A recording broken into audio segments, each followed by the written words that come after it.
Four ordinary guys with extraordinary ideas for Disney parks. This is Main Street Musings, the experimental podcast of tomorrow.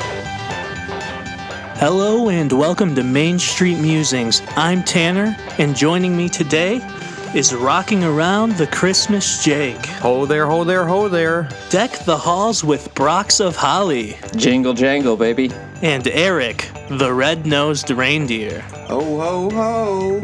All right, happy holidays to everybody. Yay. How are we feeling with our Christmas layover episode that we're doing today, everyone? So Feeling merry. pretty good, but Tanner, did you intentionally not give me the Rudolph one? Yes. Because it hurts. It hurts, man. Our listeners at home who may not know, my middle name is in fact Rudolph, and Tanner, as an act of spite, refused to give me the Rudolph one. So that's starting our episode off right. Well, but also your name sounds better with balls of I'm holly. feeling holly jolly. That's true. That is true. With balls of holly. Isn't it boughs of holly and not balls? Yes, I don't bows. care. I said I was the bad boy of the podcast. Do you think right. I respect the sanctity of Christmas songs? So before we jump into our Christmas overlay episode, I think it would be wise of us to just briefly cover what is an overlay, just to make sure all of our listeners are on the same page. Also, to make sure I'm on the same page so that my thing isn't wrong. So an overlay is a temporary, often seasonal sort of addition that they make to a ride. They'll change some of the decorations, maybe some of the animatronics, some of the theming of the ride to make it fit something else. For instance, the classic holiday overlay that we see is in Disneyland, where the Haunted Mansion for the months of October through December is overlaid as the Nightmare Before Christmas. They change all the animatronics, they change the theme of the ride, they change a lot of things, the music, the sounds, to fit the Nightmare Before Christmas. So we'll have animatronics of Oogie Boogie and Jack and Sally. So that would be the classic holiday overlay. But they've also done other overlays. For instance, they've turned Space Mountain in Paris into Hyperspace Mountain, which takes regular Space Mountain and gives it a Star Wars theme. Good. So I think another thing we should briefly cover, too, before we start talking about overlays, because I think these kind of go hand in hand. Somebody pointed out to me that we should kind of explain what projection mapping is for anybody who might not be familiar, because a lot of overlays these days uses projection mapping quite heavily. And we talk about projection mapping a lot on this podcast. So I want to make sure that everybody is kind of on the same page with that, too. Projection mapping is where you project onto a physical object. So think of when you go to the movies, they project onto a screen.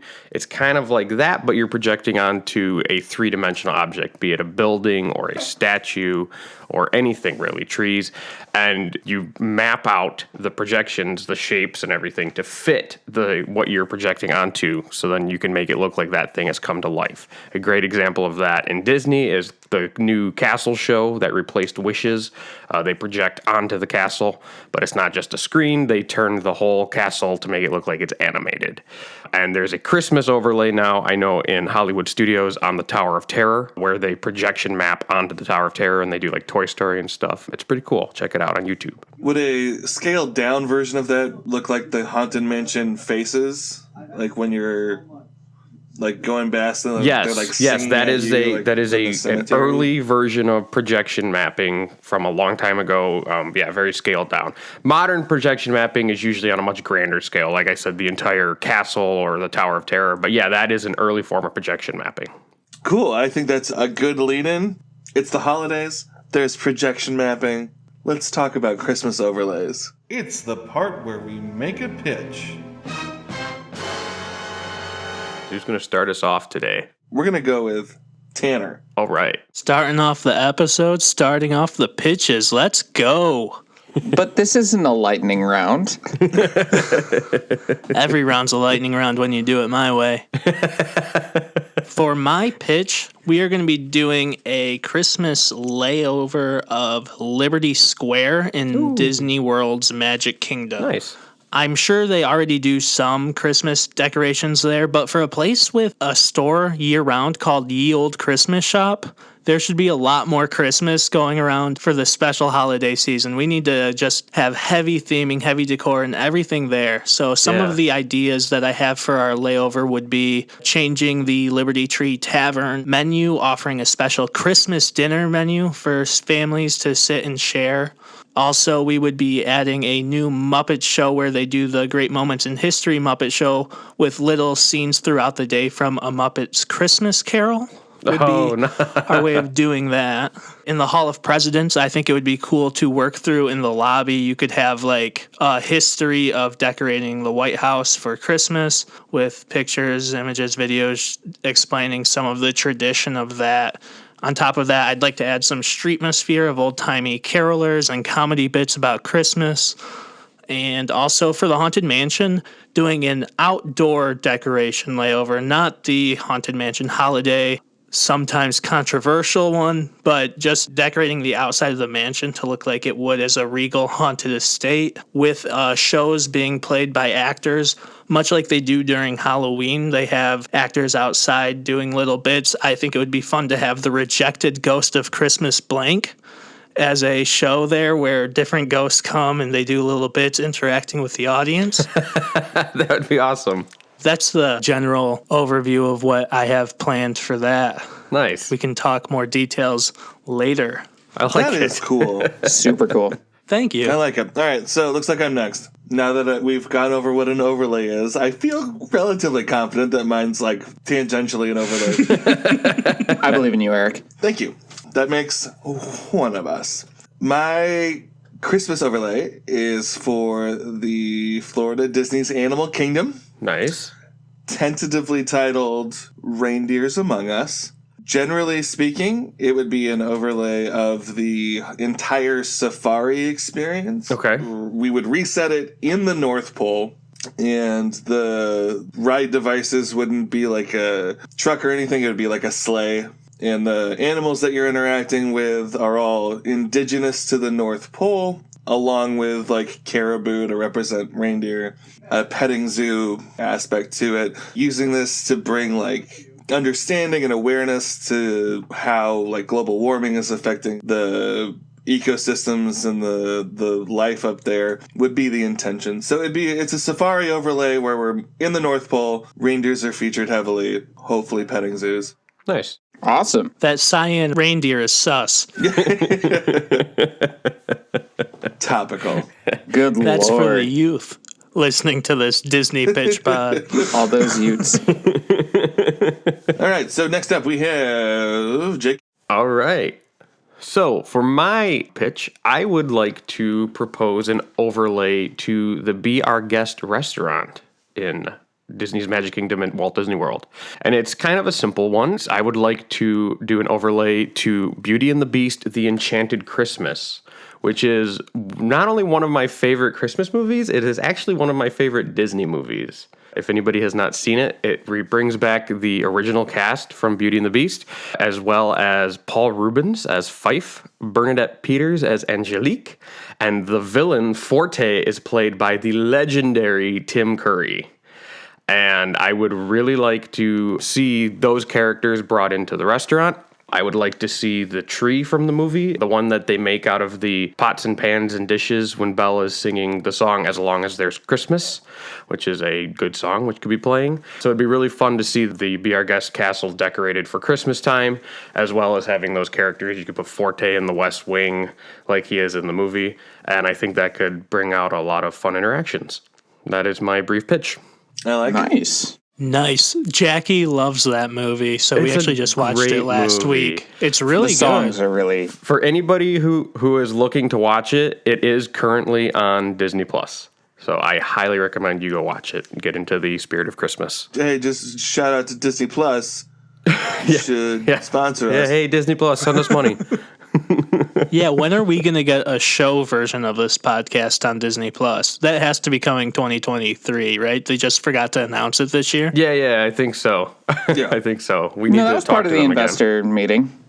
Brock, it's your turn. All right, much like the ghost of Christmas past would, we're taking a trip back in time to 1978. And we are going to take a look at the Star Wars Holiday Special.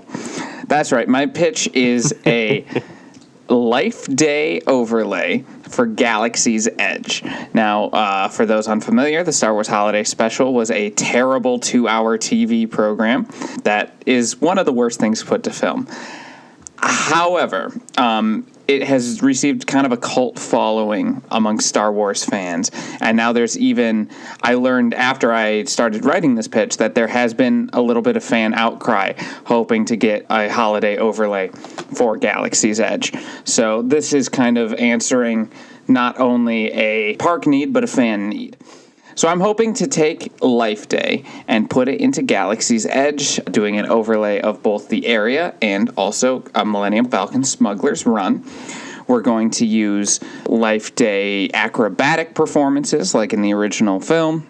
We are going to use different seasonal meals and things. I did a lot of research. Apparently Tip Yip is a meal, a turkey-esque meal eaten by folks at Life Day. There's going to be... Yeah, I think would be fun would be Life Day carols. What we could do is we could bring back Joseph Williams, the son of John Williams, and also frontman for Toto, who wrote the song Yub Nub, which was the original celebratory song from the end of Return of the Jedi. So if we can bring back Joseph Williams to write a few Life Day carols, we can really bring the spirit of this holiday back into the parks. And what I think is great is this was something that had been removed from canon for a very long time until recently on The Mandalorian, a character mentioned Life Day and confirmed that it is real within the Star Wars universe. So now I think Disney has no choice. All right, so are we ready to vote? No. No. I mean, not to vote, to ask questions. Are we ready to ask questions? Sorry, I meant, are we ready to ask questions? It's the part where we do Q&A. Brock, Yes. I guess this is a two-part question. One, explain Life Day to us. That's not really a question, that's a statement. And then two, you've mentioned there's a fan outcry about this. I need to know more about that. Okay. So I actually attempted to do a lot of research on this. I watched several videos about the holiday special. Not the holiday special itself, because I lack the emotional fortitude. I watched the Lego Star Wars holiday special that was recently released on Disney+. Funnily enough, there's almost no information about what Life Day is, including in the original Star Wars holiday special. It's very unclear. All that is known about it is that in the holiday special, they're trying to get Chewie back home to his family on Kashyyyk. And also, there's some sort of celebration that involves orbs of some kind, a large tree, and a very coked out Princess Leia singing a song to the tune of the Star Wars theme, because that's the only way Carrie Fisher would agree to do it, is if she got to sing a song. I thought you were going to say she'd only agree to do it if she could be on coke the whole time. That was just a Carrie Fisher in the 70s agreement anyway. And this is where we say rest in peace, Carrie Fisher, Disney legend, wonderful actress, wonderful lady. I love Carrie Fisher. I miss her dearly. If you know anything about Carrie Fisher, I don't think she would take being coked out of her mind as an insult. No. No, I don't think she would. She calls it like it is. What I was able to find was that other than the fact that there's these glowing orbs that people hold, there's almost no real understanding of what Life Day is, which does make it slightly difficult, but also perfect for Disney, because now Disney has an opportunity to completely rewrite and change exactly what this festival and holiday are, and we could create a lot of fun new traditions that fit the parks and also fit the Disney idea of what Star Wars is. Also, you asked me about the fan outcry. So in 2019, at Galaxy's Edge in Disneyland, hundreds of Star Wars fans met up in November for their own impromptu Life Day celebration. Disney knew this was going on. They allowed it to happen. So they sang Life Day carols, which were just Christmas carols with the words rewritten to be Star Warsy. They carried little orbs. They came in cosplay. It was a huge celebration, and there were, thousands of people showed up. So obviously this is something that certain fans of the franchise want, and what Disney could do with that, I think would be incredible. I think that's a really good idea, Brock. I think having a holiday kind of helps flesh out the universe. Mm-hmm. So I think that's a fun other way of making Batuu feel like a real place. Yeah. Cool. I have a question. Moving on, I have a question for Tanner. Yes. In this Liberty Square overlay. Now, I know we are just talking about Liberty Square. We are not really talking. Well, we're going to talk, if we talk about yours, we'll talk about the exterior of Haunted Mansion. Yes. For the interior of Haunted Mansion, just so I'm aware, if this Liberty Square thing were to come true, would the Haunted Mansion stay the same? Would it have the Nightmare Before Christmas overlay? Would it have just a regular Christmas overlay? What are your thoughts? No, not the Nightmare Before Christmas. I like having two different ideas. My idea would be if there are any changes inside, it would be small things like the ghosts have like a ghost gingerbread house on the table in like the ballroom. Okay. But not any major aesthetic changes to the inside of the ride, because I think one of the complaints you get with the holiday overlay in Disneyland is that for too long during the year, you're not riding the actual ride they created. So I'd like to keep the inside of the ride pretty similar to completely similar and keep most of the changes to the outside decor of the ride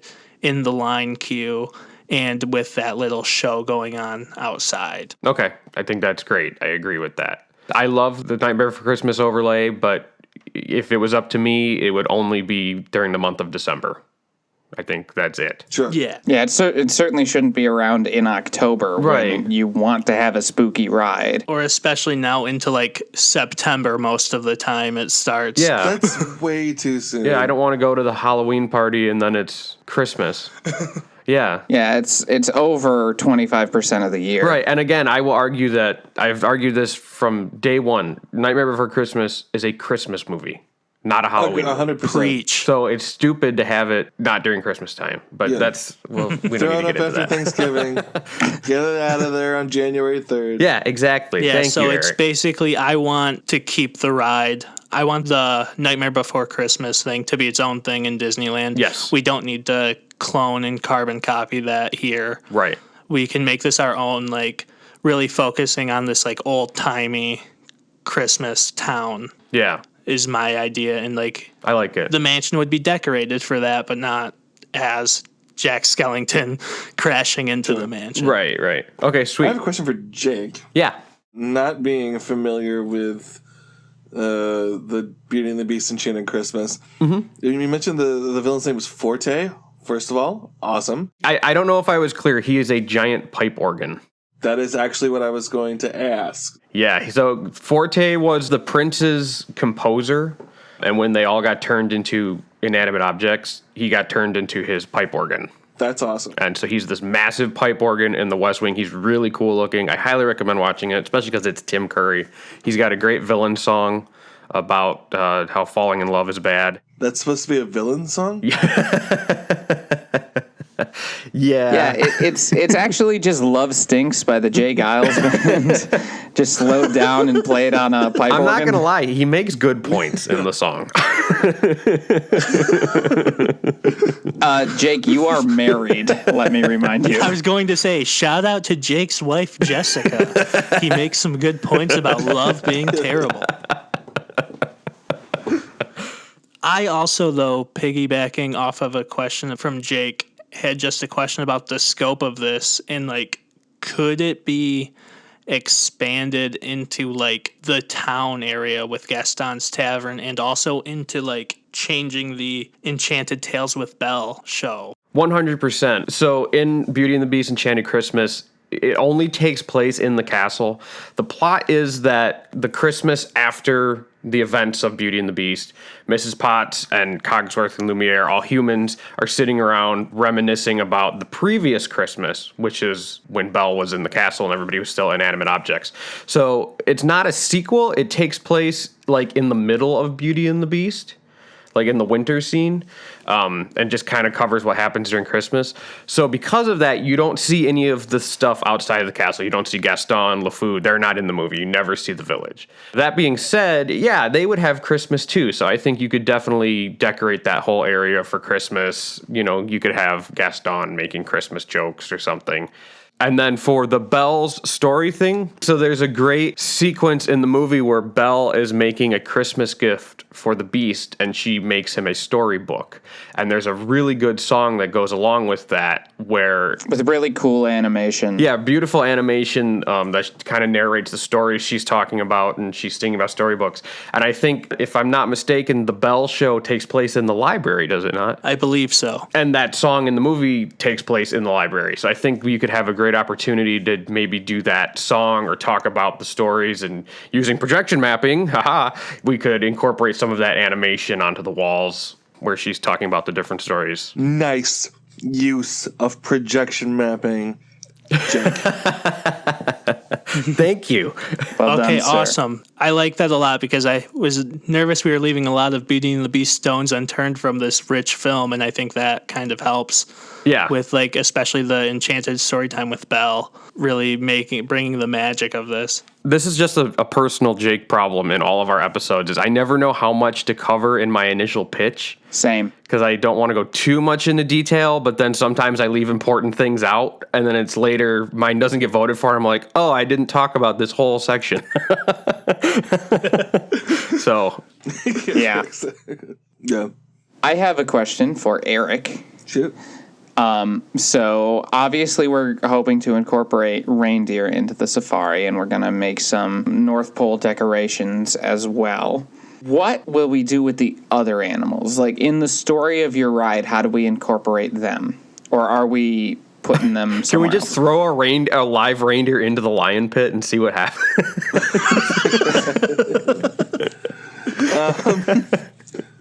Red is a Christmas color.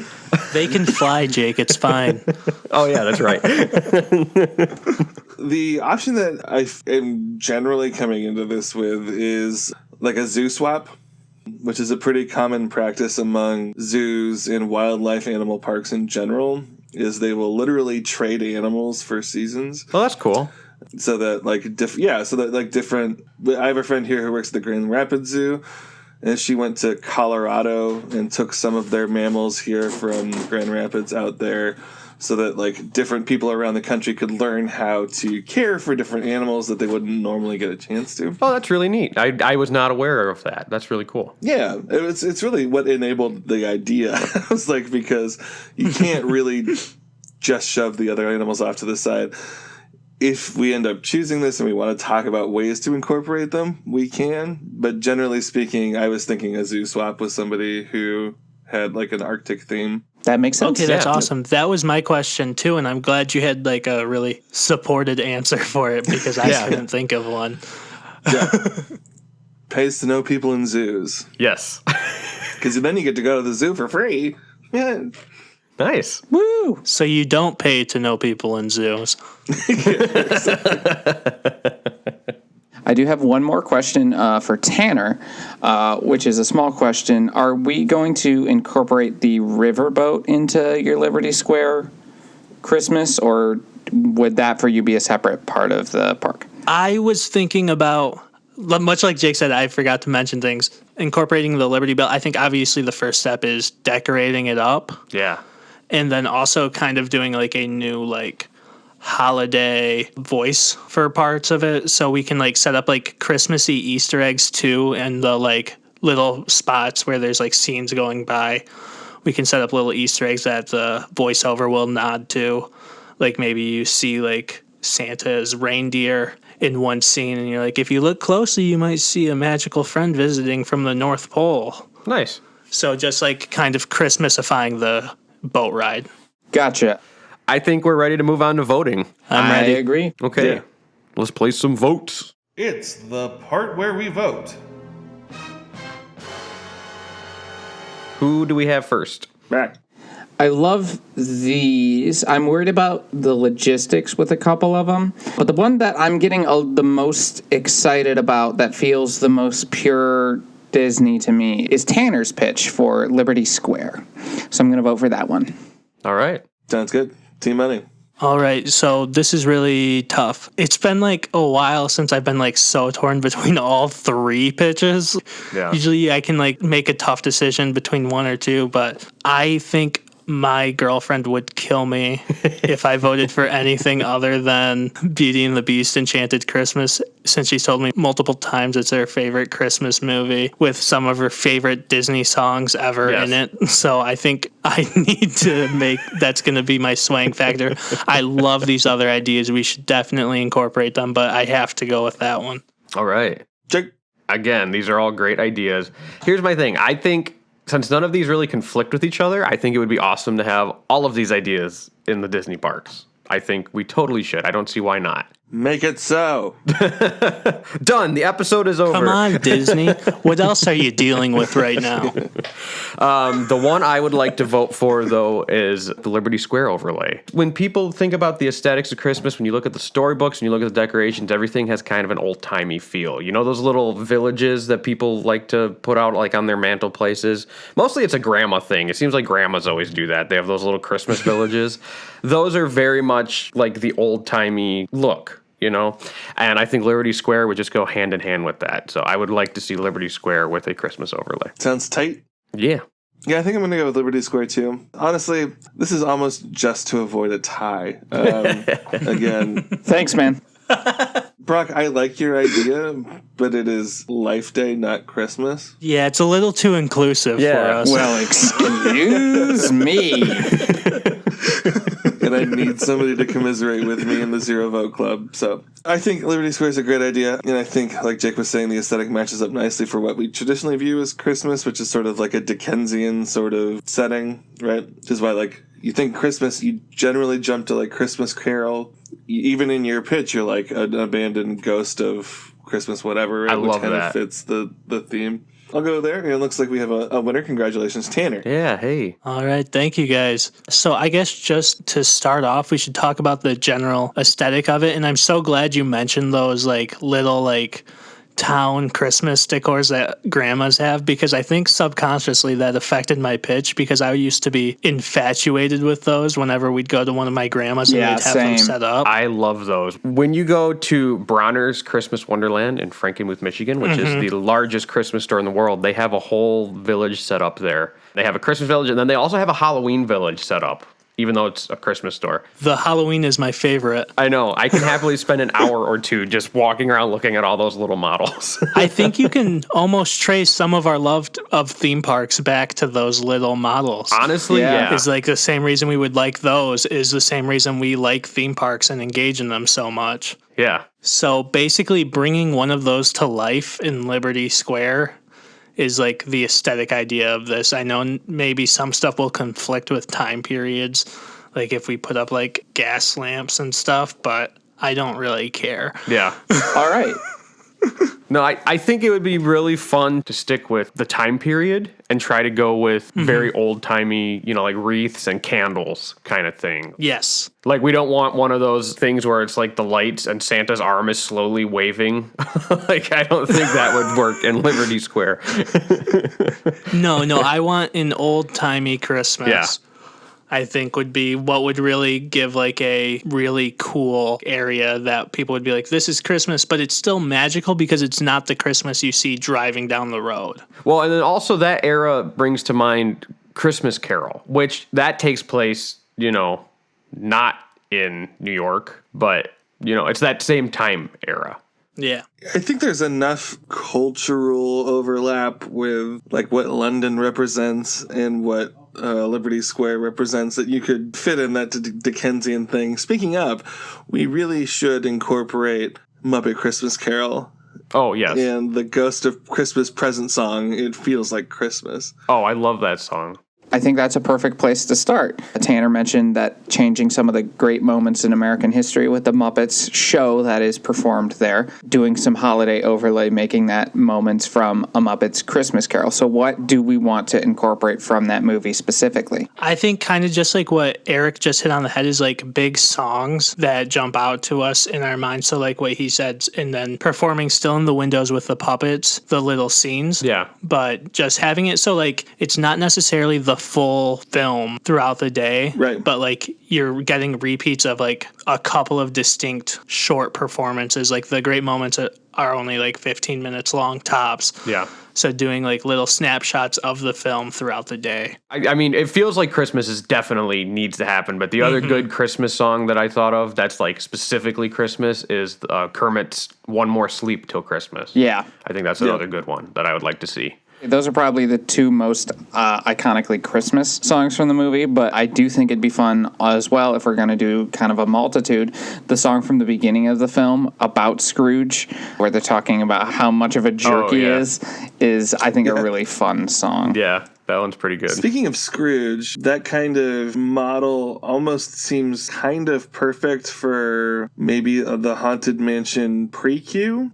Oh, that would be interesting. Making it like a walk through the ghosts of Christmas past, present, and future and stuff like that before you get into like the normal Haunted Mansion ride. Well, and then that would also tie into Tanner's show that he talked about, which I'm really excited to talk about. So that way you could get your kind of Christmas Haunted Mansion vibe, especially because the queue is more located within Liberty Square without changing the integrity of the Haunted Mansion. I love that idea, Eric. Yeah, I think that's a really great way to incorporate that where we can have it looks like Christmas on the outside, but we don't have to have people upset that, oh, our one trip this year, the Haunted Mansion was different. Right. It's the line is now this cool, it still fits in Christmas journey, but with the ghost. And then, of course, it does tie in really well with that show that I want to do. It's the kind of overlay for that actually makes it feel like a special event to go to the Haunted Mansion for Christmas, but you still get the ride. Yeah. Because like when I would go for the Nightmare Before Christmas in California, I would have that feeling of being let down. My favorite ride is not what it's supposed to be right now. Y'all can fuck off. Right? Yeah. Nightmare Before Christmas. I would love to see it in December. I would be sad if I didn't see it in December, but any other month, I don't want it. Yeah. And that's why it's good. I think that gives like two dichotomies, which also like if you're a Disney person, like, oh, that's the reason why you have to go to both. Right. Yeah. Because you can't just see either at either place. So, like, monetarily, which I know we don't always love to think about on the ride, it's a solid marketing strategy. Right. So we talked about how that ties in perfectly with Tanner's show. That seems like, to me, a good segue to move into that. Yes. Tell us about the show. For sure. My idea is, if anyone's been there during like Mickey's Not So Scary Halloween, they set up cool lights to make the actors look like ghosts, and they hang out kind of in the graveyard area, and they do bits and they interact with the audience. So my idea would be to have a bunch of different ghosts that represent the rejected ghost of Christmas blank. So in the end, we had past, present, and future are the ghosts that made it. So what if we had like, what happened to the ghost of Christmas decor? And like, why did that not work out as a ghost? Right. Would be like, that's the first one I thought of, was like, and they're like, oh, and we do all this, and they can talk and they can play with the audience about like all this stuff that they're decorating the graveyard with. But maybe that wouldn't be the best person to change Scrooge into a good human being. Yeah. Right. Oh, that's hilarious. Is focusing just on like the materialistic design of Christmas. Yeah. Yeah, I would like the Ghost of Christmas Presents. Right? Like, Yes. it's just like this dude in I like think that a would be a Chester C. great bit. Moneybags costume, just like, to buy stuff. I love that. I love that. The pun on just like, you know, my cousin, the ghost of Christmas present, but I am the ghost of Christmas presents. Because it's not about what you give, it's about what you get. And like encouraging like audience members, oh, that's all you're going to ask for Christmas? The ghost of Christmas Jones, the Denise Richards character from Die Another Day. Oh, jeez.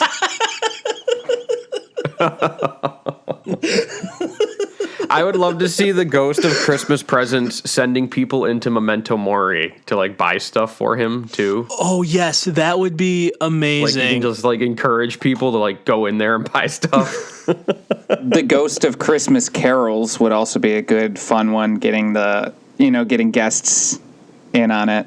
That would Nice. be fun. Yeah. Super theater kitty. Yeah, like just like your traditional like diva performer. Yeah. Everyone now, and whether they sing along or not, they're gonna sing as loud and as honestly at times poorly as possible. I think would be the best thing ever. Just that opera singer who certainly belts, but they belt everything whether they should or not kind of vibe. Yeah. I like the idea of having 3 ghosts, right? So that it's mimicking the past, present, future. There's actually over 1 billion ghosts of Christmas somethings in the world. So today we're going to take a look at 3 that didn't quite make the cut of the top 3. That's really I love that idea, Tanner. Yeah. I really want this show. Yeah. I love it. I think it's great. And it gets the Haunted Mansion in on the Christmas fun without taking away the ghost part, which I think will be cool, especially for just like the aesthetic of what we're going for the whole Liberty Square. I don't think Nightmare Before Christmas would fit that But necessarily. you can see like a Christmas Carol, like the painting stretch section of like, it's 3 paintings of like moving down like the story of the 3 ghosts. Well, you could do all 4 paintings because the 4th ghost can be Jacob Marley. Oh, yeah. Nice. Though we all understand that in the seminal representation of that story, there are 2 Marley brothers. Yes. Right. Robert. Yes, Jacob and Jacob and Robert Marley. Yes. One of the best villain songs of all time. Oh, yes. One of the best songs, period. Full stop. So good. That is a moment you kind of could incorporate into Tanner's Muppet Christmas Carol show, having the 2 of them sing their song from the windows. Let's just do the whole movie from the windows. Yeah. Well, the thing is, like, Christmas Carol, I think, was, like, the biggest influence on this land as a whole, because I think that's just, like, so fun, and, like, Liberty Square is kind of creepy, so the idea of ghosts makes sense, and it's old-timey. Yeah. Yeah, aesthetically it makes sense. I know we're jumping around a little bit, but jumping back to the Muppets now, it would be fun just to have Gonzo and Rizzo narrating. Oh, yeah, that again. would be fun. I love that in Christmas Carol, having them as the narrators. Well, I thought moving into kind of the last Streetmosphere idea that I had, because we've talked about like shows and like performances and stuff. So like I thought, and this doesn't have to be super long, is like having like carolers out. I was going to lead performing. into that. I think it would be really fun to see carolers in the old-timey clothes and singing the old-timey songs. You know, we don't need them singing the... Are you talking Mariah Carey, All I Want for Christmas Is You? Yeah, Mariah Carey, yeah. So we wouldn't have the carolers singing like Mariah Carey, Oh, I thought we were talking about Wham last Christmas. Oh, yeah, no. So well, they wouldn't do that one either. I think it would be nice just to have them doing like the old-timey standards. We wish you a Merry Christmas, deck the halls, that kind of thing. Yeah. Like a really slow, dirgy version of O Come, O Come, Emmanuel. Wow. To fit like the weird spirits aesthetic that's going on. O Come, Emmanuel slaps. I will take your word for that. It's really good. But another thing to bring us back as a Streetmosphere that I thought we could do a comedic parody of is What Day Is It Today, Boy thing from the Christmas Carol of like we're Scrooge. shouting down. Yeah, Well, that just that could even people. be into the Muppets thing. Maybe he's like shouting down at people and like demanding to know what day it is. And like he doesn't stop pestering them until they say most of the time the wrong date.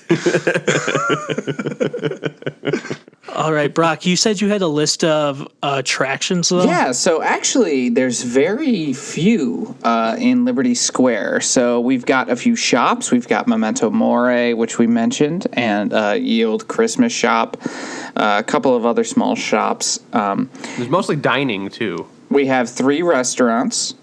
currently. There is the Columbia Harbor House, the Liberty Tree Tavern, and the Sleepy Hollow Counter Service. And we also have 3 attractions. Now, is there anything in the shops or the restaurants we want to talk about before we move on to the attractions? Well, Liberty Tree Tavern, I would just like to say, lends itself perfectly to being Christmas because they basically serve like a Christmas dinner every day of the year. Pretty much, you know, yeah. or Thanksgiving, I guess.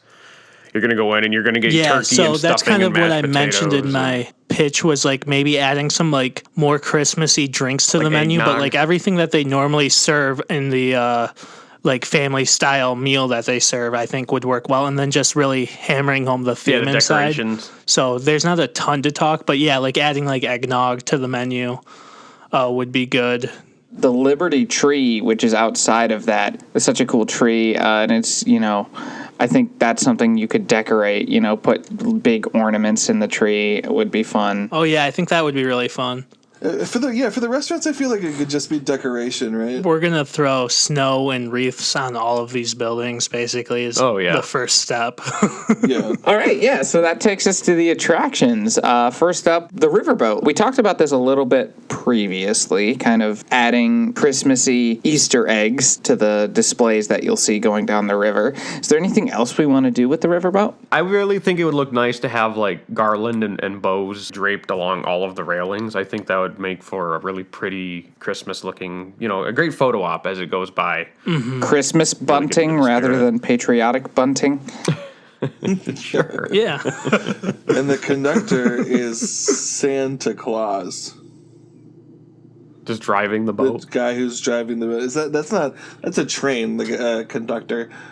The riverboat captain? Yeah, that's the Yeah, word. there you go. Yes. The captain. Is Santa Claus. We could do that kind of. I think that might be fun to have Santa narrating the riverboat ride. I was serious. That could be interesting. Yeah, I know. But I do think it would work because in Disneyland, Mark Twain. yeah, Mark Twain, because you're riding the Mark Twain. And like they make jokes acknowledging like some of his works. I feel like you could do similar things with like Easter eggs, like if like Santa's sleigh was in just one of the displays with like fake reindeer. Yeah. Like, oh, if you look to your right, you may notice some of my friends. Yeah, just kind of just hint at the fact that it's Santa Claus. I think that's cool. I think that's Yeah. fun. And then finally would be the Hall of Presidents. Just put Santa hats on every one of the presidents. Well, like I said, my idea was like you could have like a history of like decorating the White House in like the lobby loading area. I think it would be cool like you said, in the loading area to have pictures of all the different White House trees and the way it's been decorated over the years. Right? Because Yeah, that's a that'd be big deal fun. when they Yeah. always get the White House tree. And then I don't know if we would actually have to touch the show. The show would probably just stay the same. Yeah. I'll be honest, I don't really want to touch the show. No.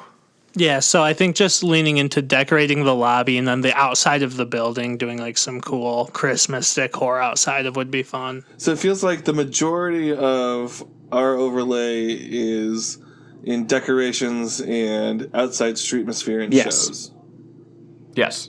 Yeah. Cool. That makes a lot of sense, right? We're not fucking with the rides too much, touching that really at all, just making it very green and red and Christmassy. Yeah, enough to get you in the Christmas spirit without making it feel like you're in a Christmas-specific park. So, Tanner, do you feel that we did justice to your pitch? Is there more you want to talk about? Do you think it's been developed pretty well? Totally. I think we did justice to it. I think it really makes the really small part of Magic Kingdom. I think it like elevates it to a part that a lot of people may not even, besides Haunted Mansion, they just kind of walk through. I think now it's going to be an area people want to stop and hang out and see and embrace all of this stuff going on. I think not changing a lot of like the fundamentals of like the attractions is the way to go, but the aesthetics of it and leaning into them.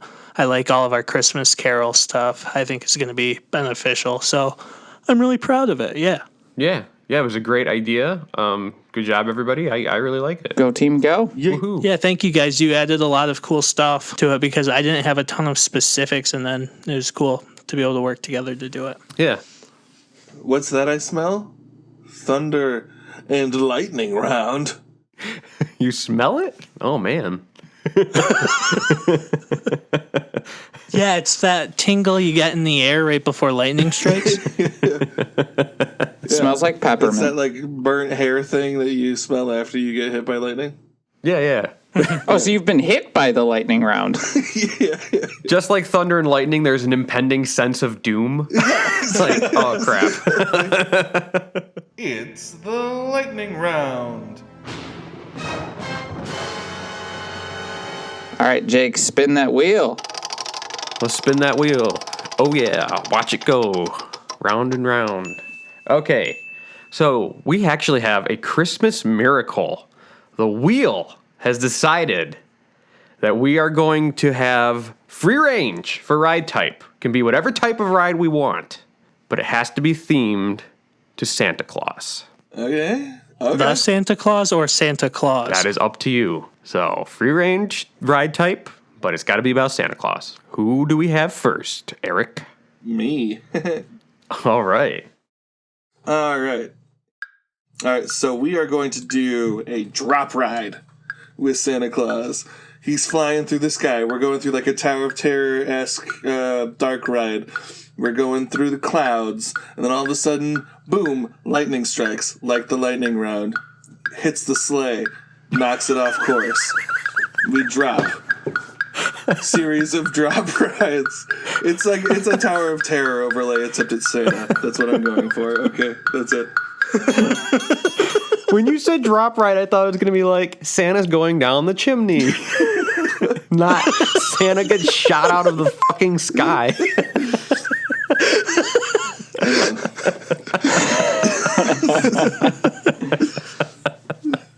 Next up, we got Jake. All right, so I would like to do a dark ride similar to Peter Pan. You know that great scene in Peter Pan where you're flying over and you're looking down at the village below or the city below? I would love to have something like that, but you are in Santa's sleigh and you are going on his route. So maybe you take off from the North Pole, you see Aurora Borealis around you with some great lighting effects, you fly over the town and you're slowly coming down, the buildings are getting bigger and bigger, and it ends with you landing on top of a house and you go into the chimney and you make your delivery and you have the Santa experience, and that is my pitch. All right. Okay. I like it. T-Money. All right, so for my pitch, we are also going to be going with a dark ride, but this one's going to be themed to the first The Santa Claus movie. We will be taking the train that they ride around inside Santa's workshop. We will be taking that train and riding around the workshop, seeing all the elves working hard, seeing all these magical different decor that they have, and we'll just be surrounded by the magic of Christmas on this really fun, whimsical ride with all these elves doing goofy things, getting in snowball fights. Stuff goes wrong, things get knocked over. Nice. Do we get to I like enjoy it. any of Judy's famous 100-year recipe hot chocolate? At the end of the ride, yes. Well, that's all Nice. I need. Anyways, Brock. Okay, so we take the role of elves. We are helping Santa Claus deliver presents. It's going to be a mix of ride types between Peter Pan's Flight with the ceiling suspended ride and also Buzz Lightyear's Space Ranger Spin. So we will be literally using catapults or like shooting mechanisms to launch presents at houses, and with the Christmas magic, it goes right down to the chimney and under the tree, and the house lights up and we can see the Christmas magic. So it's a gamified ride where we're elves launching presents at houses. What happens if you miss? Do you see the toys like get broken in the kid's front yard? Yes. So Christmas morning he comes out and he just sees his broken dreams. If you miss, the kids' attitude plummets and they drop out of school and They join a gang. they start engaging in risk-taking behavior. And then they hit Santa as he's flying, and you have a drop ride. Let's just combine all of our rides. Yeah. Bam. All right, another successful lightning round. Would you guys agree? Yeah. Yeah. I think it was pretty good. Yeah, especially compared to the last couple. I guess everyone make sure to vote on those. We're going to have Twitter polls up. All right. So I guess on that note, Brock, take us home. Silent night, holy Instagram. Tanner, what's our Instagram? Our Instagram is main_street_musings. Jingle bells, jingle bells. Jake has our Facebook. Man, I usually get to go first. We have facebook.com/Main Street Musings. We wish you a Merry Twitter. We wish you a Merry Eric. At MSM_podcast. And I am Brock. Make sure to rate and review us. Leave 5-star of Christmases. And we will see you next time. Follow all 5 stars to the east, and you will find Main Street Musings podcast. Merry Christmas, but also happy holidays to any other holiday you might celebrate. Yes, I know. We just hope that you have a great time this winter.